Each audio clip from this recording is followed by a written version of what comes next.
Olá, nós vamos conversar agora sobre essa grande polêmica entre Lula e Israel, mas sendo que eu vou fazer uma abordagem que você nunca viu na internet. Eu garanto a você que você nunca viu isso em lugar nenhum.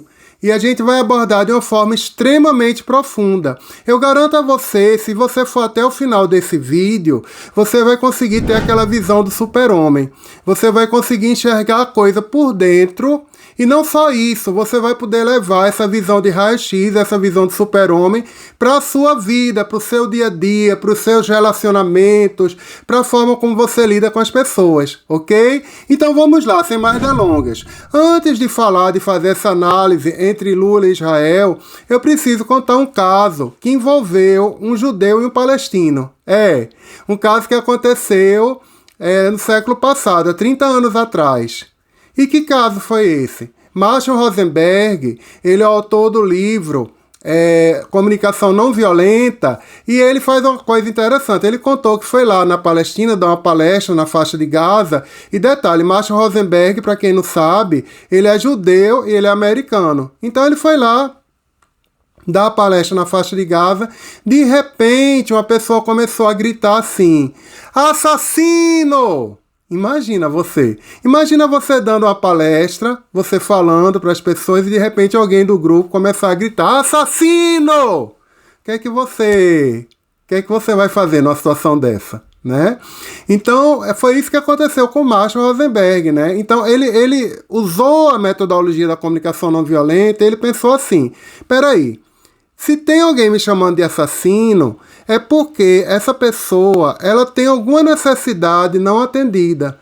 Então ele se colocou no lugar da pessoa, ele vestiu a pele da pessoa. Isso se chama empatia.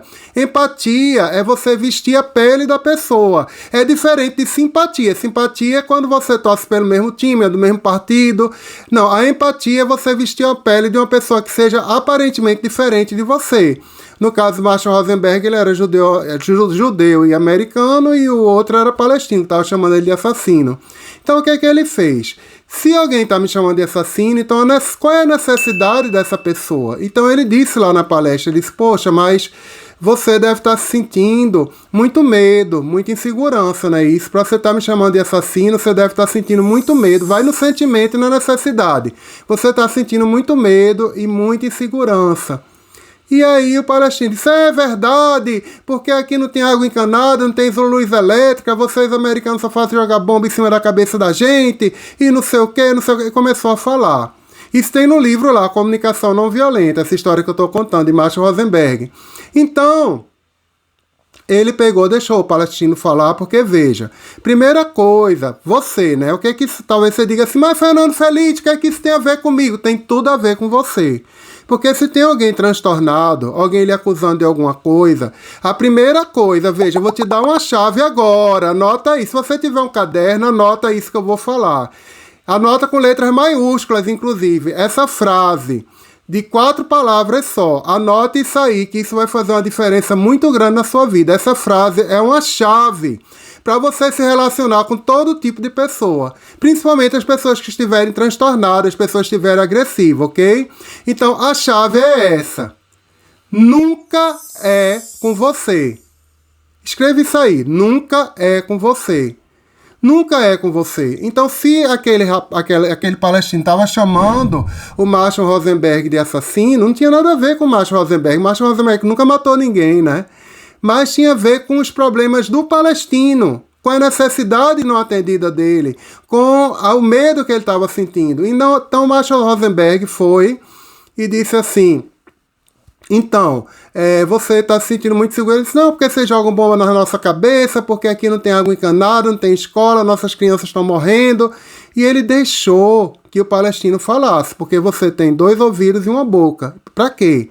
Para que você possa ouvir mais. Ele deixou que o palestino falasse bem muito, e aí ele disse: e o que é que eu posso fazer para ajudar você? Como é que eu posso preencher essa sua necessidade?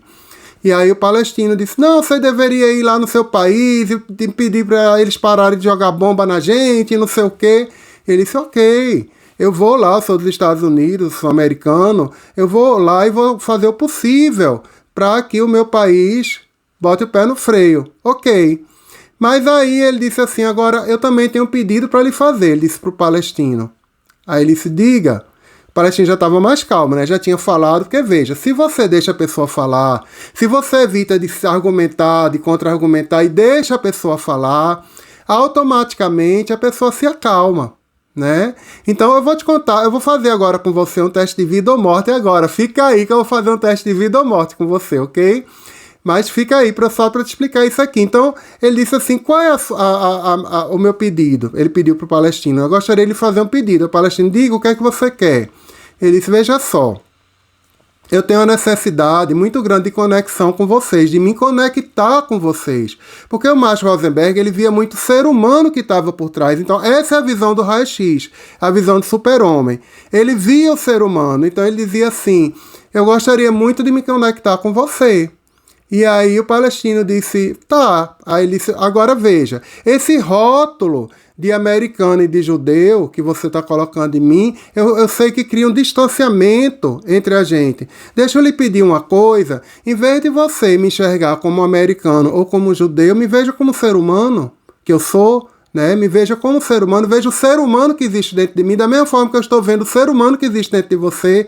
E aí, para resumir essa história, o palestino ficou amigo do Marshall Rosenberg, tão amigo que ele chamou o Marshall Rosenberg para jantar com ele à noite na casa dele.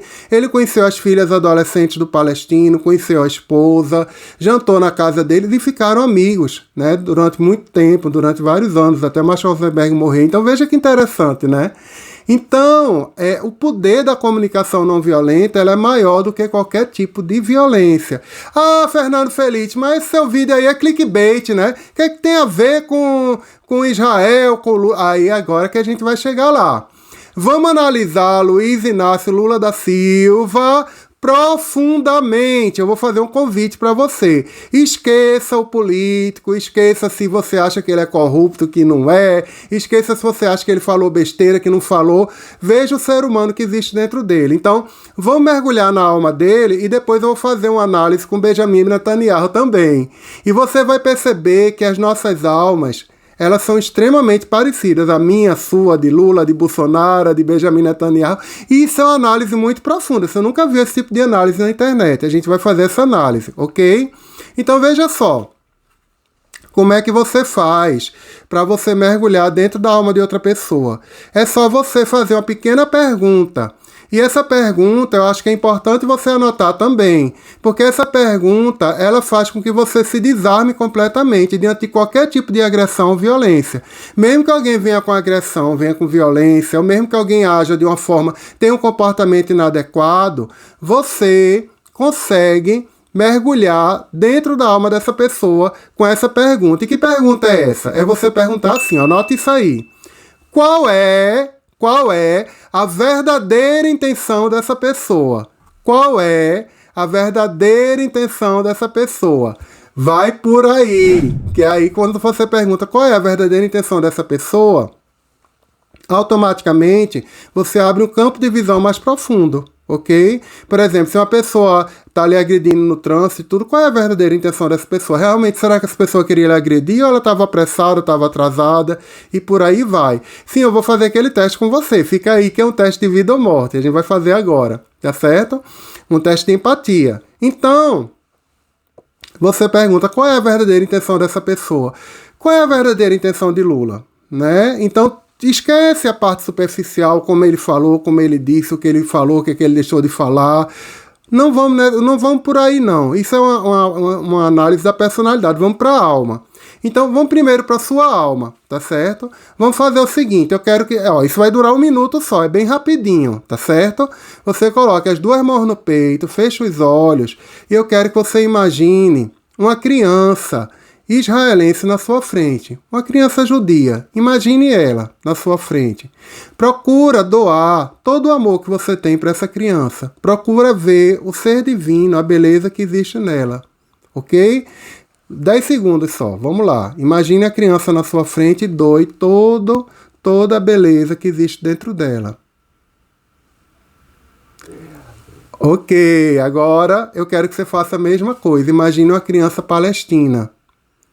Uma criança palestina pode ser um menino ou uma menina de 6 anos e procure doar todo o amor que existe dentro de você para essa criança, como se fosse seu filho.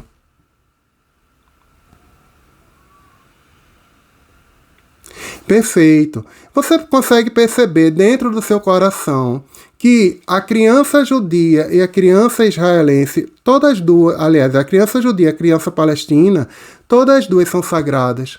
Todas duas têm um valor imenso. Né? Então, imagina o ser humano, e se você estender esse exercício, você pode também imaginar uma criança ucraniana, você pode imaginar uma criança russa, você pode imaginar uma criança brasileira, uma criança americana, e quando você começa a imaginar as crianças de várias nacionalidades, automaticamente que você não vai querer nada de ruim para essas crianças, independente da nacionalidade que elas tenham. Então, a preocupação das pessoas pacifistas é exatamente preservar o sagrado, preservar aquele ser humano sagrado. Então, uma pessoa só, ela é igual para uma pessoa que é humanizada, que olha a partir do coração, uma pessoa só, ela tem o mesmo valor que 6 milhões de pessoas, que 20 milhões de pessoas, que 60 milhões de pessoas. Não é a quantidade, é a qualidade, é o sagrado. Né? Da mesma forma que você não tem coragem de matar um filhote, um gatinho ou um cachorrinho, você também não tem coragem de matar uma criança, né? Então, vai por aí. Então, a alma do Lula, muito provavelmente, isso é a análise que eu estou fazendo, ele foi nesse perfil da sacralidade do ser humano. Ah, Fernando Feliz, mas ele falou muita besteira, ele foi na ferida, falou do olo bam, bam, bam, bam, bam, que eu não posso falar aqui, né? O olo bam, bam, bam, bam, esse trauma de Israel e tudo, ele foi na ferida, tudo bem. Mas não foca nisso, não foca no negativo não, vamos focar no positivo. Essa é a análise mais profunda. Quando você foca na essência da coisa, você consegue entender que aquele ser humano que falou besteira ou que fez besteira, ele é exatamente igual a você. Não tem diferença. Agora, vamos analisar agora o Benjamin Netanyahu, né? Benjamin Netanyahu, qual é a necessidade dele? Vamos imaginar um cenário assim, um cenário apocalíptico. Eu vou fazer essa análise para a gente poder fazer esse teste aí de vida ou morte para eu te ensinar, tá certo? Que é bem interessante. Então, imagina o Benjamin Netanyahu, imagine você com sua família, você com sua esposa, seus filhos, seu neto, está tendo um apocalipse, né? E aí as pessoas estão lutando, estão saqueando as casas, estão matando todo mundo. Então o que é que você faz? Você se entrincheira dentro da sua casa, imagina um mundo apocalíptico, fecha todas as portas. Se você tiver alguma arma, você pega a arma e você vai defender com ferro e fogo a sua família, não é verdade? Então, as pessoas que estão com medo, as pessoas que estão se sentindo agredidas, as pessoas, elas têm medo. E aí elas usam um artifício, que é um falso artifício, que é o artifício da violência para se defender. Mas eu vou dizer a você que você não precisa se defender através da violência. Né? Então você não precisa se defender a partir da violência, ok? Eu vou te ensinar o que você deve fazer. Até porque é importante. Aí você diz assim, mas Fernando, eu não tenho nada a ver com Benjamin Netanyahu, não tenho nada a ver com Israel, não tenho nada a ver com nada disso. Mas sendo que tem uma coisa em comum entre você e Benjamin Netanyahu. Nossa, agora você me ofendeu. O que é que tem em comum entre eu e Benjamin Netanyahu? Tem em comum que você também está cercado num mundo cheio de terror. Barabababá. Eu não posso falar essa palavra aqui no YouTube. Você está cercado de violência. Então, tudo bem que talvez não tenha nenhum grupo do Hamas aqui no Brasil, mas tem a violência urbana, tem os assaltos, tem um monte de coisa que acontece que a gente vê nos jornais, que eu aconselho você não ligar muito a televisão nem assistir. Tem isso. Como é que você faz para se defender disso? Como é que você faz para andar numa rua tranquilo? Eu vou lhe ensinar o que você deve fazer. Então, fica aqui até o final, que eu vou lhe ensinar o que você deve fazer. Mas aí, vamos pegar agora, deixa eu fazer um experimento de vida ou morte para você entender essa questão da empatia, né? Imagina, eu trabalhei muito tempo no Samaritanos, que é um trabalho onde a gente atende as pessoas e as pessoas ligam para conversar e tudo, e alguns dizem que vão se matar. E o que é que você pode fazer numa situação dessa? Deixa eu fazer um trabalho prático com você. Imagina que você é um voluntário de Samaritanos e você está lá tranquilo. Aí de repente alguém pega, liga pra você e diz assim: eu tô com a arma na cabeça, eu vou atirar agora, eu vou atirar agora. O que é que você faz? Como é que você lida com essa situação? Aí talvez você diga assim: ah, Fernando Felice, eu digo pra pessoa: não se mate, não faça isso. Aí você só ouve o barulho do outro lado. Pá! Né? Não, reze a Jesus, faça uma prece, vamos fazer um Pai Nosso junto. Aí você ouve o barulho do outro lado. Pá! Né? Como é que você faz? Veja, tá lembrado aquela história dos 2 ouvidos e da boca? Você tem que deixar a pessoa falar. E você pode dizer assim: ok, fulano, você entra no sentimento dele. Lembra do sentimento? Entra no sentimento. Você está muito inseguro. Eu consigo sentir a sua insegurança, a sua angústia, seu desespero. Porque se você mesmo tivesse com a arma apontada contra a cabeça, quais eram os seus sentimentos? Total desespero, total angústia, né? Total frustração. Eu consigo sentir essa sua frustração. Não é verdade? A pessoa, porque minha esposa me abandonou, meus filhos me deixaram, eu fiquei sozinho, estou desempregado, não sei o quê. Ok. E deixa a pessoa falar, deixa ele falar. Ele vai se acalmando e aí automaticamente, quando ele se acalmar, ele mesmo vai encontrar as soluções. Ele disse: não, mas pensando bem, talvez eu possa recuperar meu casamento, eu possa ir atrás da minha esposa, eu nunca vou deixar de ser pai, eu posso visitar meus filhos, né? Eu nunca vou perder minha expertise, meus talentos, eu posso botar currículo e ir atrás de outro emprego. E aí ele mesmo começa a se acalmar. Ok? Então faça isso. Toda vez que tiver alguém transtornado na sua frente, por isso que isso é importante em relação a essa história de Lula e Israel. Porque isso acontece no nosso dia a dia, na nossa vida. Toda vez que você vê alguém transtornado na sua frente, primeiro, procura ouvir a pessoa. Primeiro passo, ouve a pessoa. Segundo passo, vai nas necessidades e sentimentos dela. O que é que ela está sentindo e quais são as necessidades dela. Aí talvez você diga assim: ah, mas Benjamin Netanyahu, ele é violento, ele está fazendo isso, está fazendo aquilo. Ok, vamos com calma. Ah, porque o Hamas foi violento também, porque o Hamas matou não sei quem. Não entra nessa paranoia de querer criticar, de querer julgar. Vai para a necessidade da pessoa. Uma pessoa que age com violência, qual é a necessidade dela?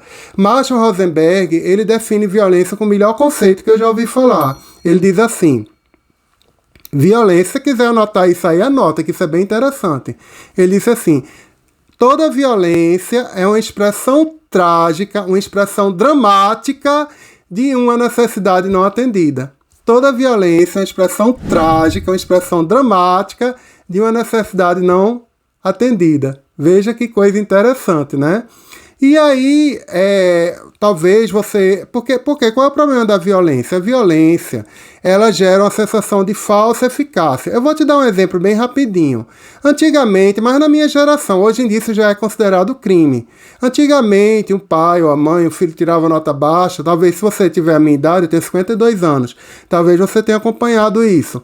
Então o pai, a mãe, o filho tirava nota baixa, ele chegava e dava uma surra na criança, ou de chinelo, ou de cinto, né? E aí eu pergunto a você, o que é que aconteceria? Veja, responde isso aí. É uma provocação, estou fazendo uma provocação para você responder isso aí. O que é que acontece com a criança que ela apanha porque ela tirou nota baixa? As notas dela, na prática, vão melhorar ou vão piorar? O que é que você acha? Pensa aí um pouquinho, 3 segundos para você pensar. 1, 2, 3, ok. O que é que a criança faz? Óbvio que as notas vão melhorar. Óbvio que vai funcionar. O quê, Fernando? Você está mandando bater nas crianças? Que absurdo! Isso é crime? Não, calma. Eu estou dizendo a você que nenhum ser humano, seja criança ou não, gosta de apanhar. Então, obviamente, que a pessoa vai se sentir constrangida, vai se sentir com medo, vai estudar e as notas vão melhorar, ok? Então, ela gera uma falsa eficácia a curto prazo, a violência. Mas, ao longo do tempo, aí é que é o pior. Essa criança ela vai tomando horror ao estudo. Por quê? Porque ela vai associando estudo com sofrimento, com castigo, com humilhação. Então, eu tenho alguns parentes meus, que eu não posso dizer o grau de parentesco, mas que aconteceu exatamente isso. Apanharam muito na infância para poder estudar. Hoje em dia, eles não conseguem ler nem um gibi do tio Pautinha. Tem horror a qualquer tipo de livro, porque associaram a ideia de estudo com humilhação. Isso ficou no subconsciente deles. Tá entendendo? Ah, então como é que eu faço para meu filho estudar, Fernando Felite? Como é que se faz para resolver o problema de terrorismo no mundo? Como é que se faz? Aí é que tá. Aí a gente vai usar uma coisa bem interessante. Tem duas frases que é bem interessante sobre como você deve fazer nessa situação. Como é que você faz para conseguir aquilo que você quer, para você conseguir que as pessoas façam aquilo que você quer, sem você precisar bater em ninguém, sem você precisar usar da violência. Como é que você faz essa mágica? Sêneca, ele tinha uma frase bem interessante, ele dizia assim, violenta non durante, as coisas violentas não duram. Você usa de violência, você consegue aquilo que você quer, você bater na mesa, gritar, eu quero, aí a pessoa faz o que você quer, mas depois de um tempo, automaticamente a pessoa começa a fazer o contrário. E as coisas dão errado, e mais nunca você consegue captar aquela pessoa, porque na realidade a gente só consegue influenciar alguém a partir do coração, conquistando o coração da pessoa. Tem uma história verdadeira que eu vou falar para você, bem interessante, uma história curtinha, só para você entender o poder da não violência, ok? Com um assassino em série, com um homem extremamente perigoso, foi usado não violência contra ele. Eu vou contar essa história bem rapidinho.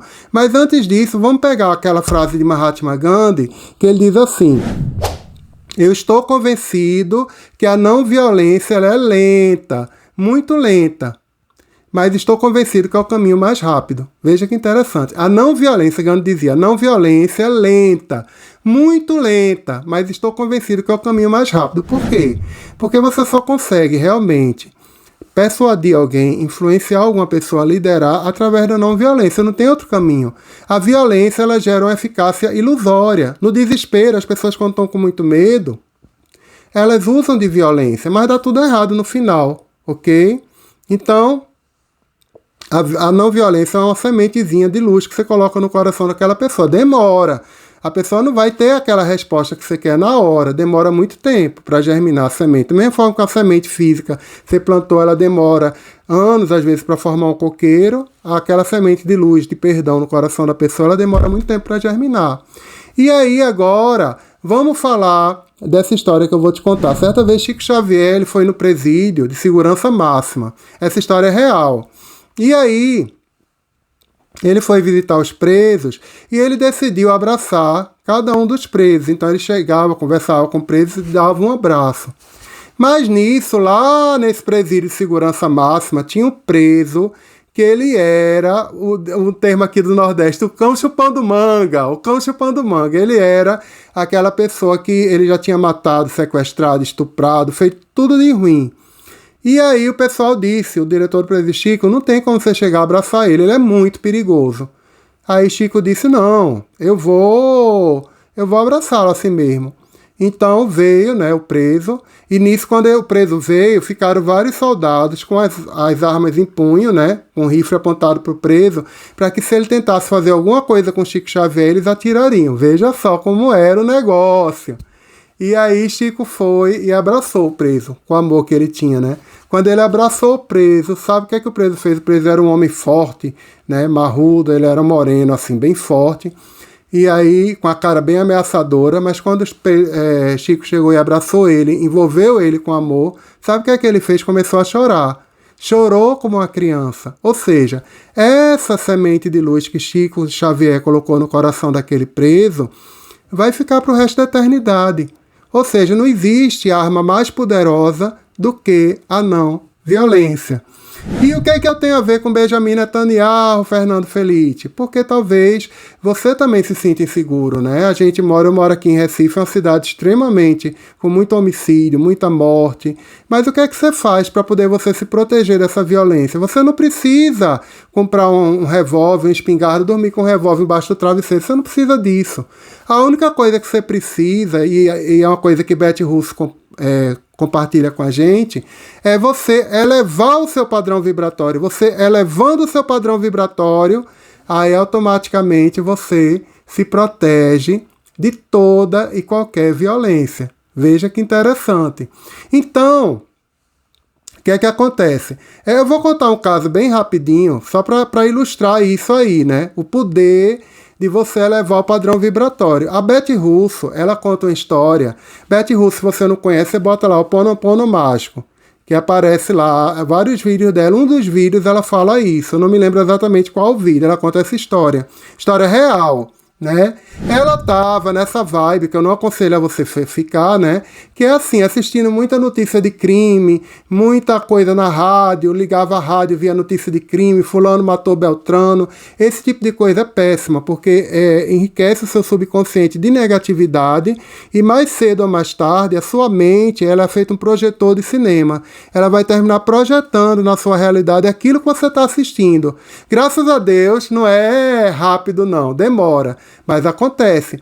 Então ela estava justamente no trânsito, estava engarrafado e ela estava ouvindo um monte de notícia de crime e tudo. De repente a porta do carro se abre e entra um bandidão com a arma apontada para ela. Bora, dona, bora! Bora dar um passeio.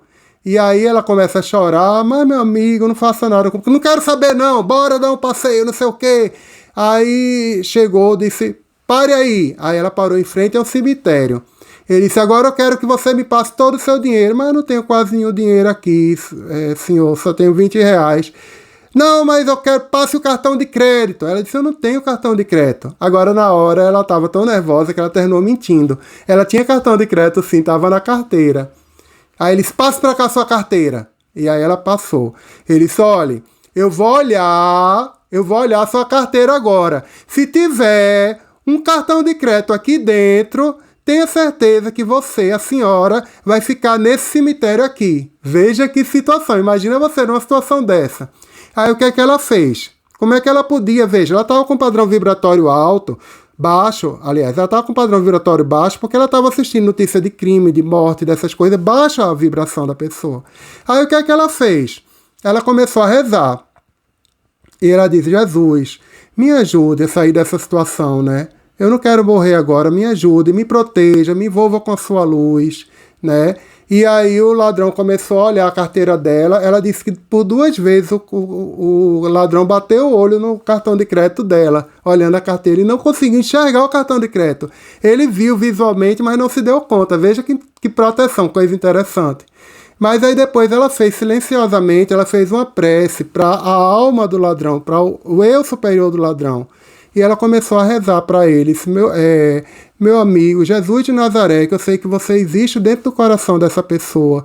Eu apelo para o Cristo, para o Jesus que está dentro de você. Não faça nenhum mal a mim, me libere. Quando ela fez isso pelo pensamento, agora fez cheio de sentimento, o que é que o ladrão fez? O ladrão olhou assim para ela e disse, dona, me perdoe, eu estou desesperado, estou sem ter o que comer. Olha, me perdoe por tudo isso, tá certo? Eu só peço uma coisa, se a senhora puder, me dê pelo menos esses 20 reais que tá aí, pelo menos para eu comprar alguma comida e pronto, eu vou embora. Ele desceu do carro, aí ela pegou, deu os 20 reais a ele e ele foi embora, depois da prece dela. Veja que interessante. Então você quer ser protegido, procura ter uma disciplina espiritual, procura, qualquer que seja a sua religião, você tem um momento de oração, de louvor, de meditação, de yoga, do que você quiser, mas é importante que você reserve um tempo no seu dia, olhar a natureza, para você elevar o seu padrão vibratório, ok? Então essa mensagem que eu gostaria de passar para você, né? Aí talvez você diga assim, mas Fernando Feliz, isso não tem nada a ver com Lula e com Israel. Tem tudo a ver, porque você, a gente tem a necessidade de ver as pessoas como ser humano, de não fazer distinção entre judeu, entre palestino, entre ucraniano, entre russo, ver a humanidade que existe dentro de cada pessoa. Existe essa necessidade nossa, e existe talvez a necessidade, como Benjamin Netanyahu, de se proteger da violência. Agora, por ignorância, a pessoa usa a violência para se proteger da violência, o que gera mais violência. Então o caminho não é o da violência, o caminho é o da não violência, ok? Um grande abraço, muita paz e muita prosperidade para você.